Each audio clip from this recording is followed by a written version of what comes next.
Ano? Ano dito matutulog yan? Di pwede. Sabi ko nga po, Uncle, wag dito eh. Eh, ang pangkat naman kasi tignan kung makikitulog tong si Hailey sa akin eh. Isa lang kaya ako, tapos single pa ako. Anong isipin ng mga tao na madali ako makuha? No! No! Sa iba't iba ko, no, may pinapangalagaan akong reputasyon.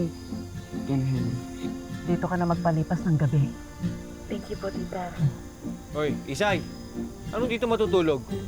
Ano ba ang masama pamilya niyan? Ha? Hindi naman siguro dapat ikargo sa mga anak ang ginawa ng mga tatay nila. At saka ang isa pa, amo natin ang mga Del Rosario. Kagaya ng mga Soriano. Yang ano naman eh. Di ka na naman nakikinig sa akin eh. Ha? Bahala ka nga! Sorry po. Ano po sinasabi niya tungkol kay Dad? Naku, pagpasensyahan mo na.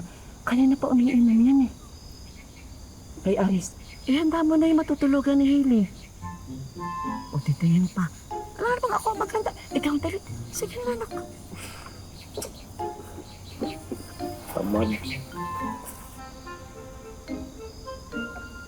Alam mo, Hailey, naiintindihan kita. Madalas din kami magkaway magkapatid nung araw. Pero hindi pa rin ang paglalayas ng solusyon. Mabuti na lamang itong si Spotty ka nakakita sa'yo. Paano kung iba? Baka napahamak ka pa. Yan mapapahamak? Ako napahamak dyan natin Isoy. Kuya, again, I'm really sorry. Napakabata mo pa, Hailey. Naku, siguro yung ginagawa ng ate mo, iniisip niya lang kung ano yung mas higit na makabubuti para sa inyo magkapatid. Kaya sana, makinig ka sa kanya. Ano po kasi, hindi siya nakikinig sa akin eh. Pero hindi ka pa rin dapat naglayas o umalis ng bahay. Hindi yun ang solusyon, anak. Alam mo, ikaw na bata ka, maniwala ka sa akin. Ako, pinagsisisihan ko na ginawa ko yun noong araw. Iba pa rin ang may pamilya. Oo nga. Layas pa mo.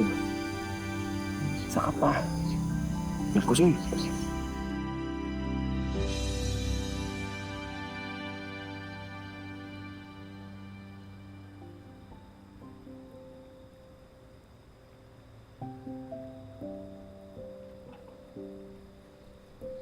Dito na po kayo, Mami to.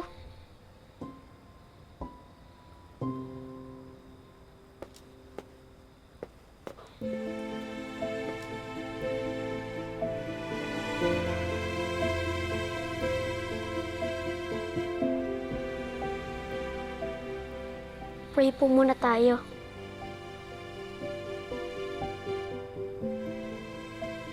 In the name of the Father,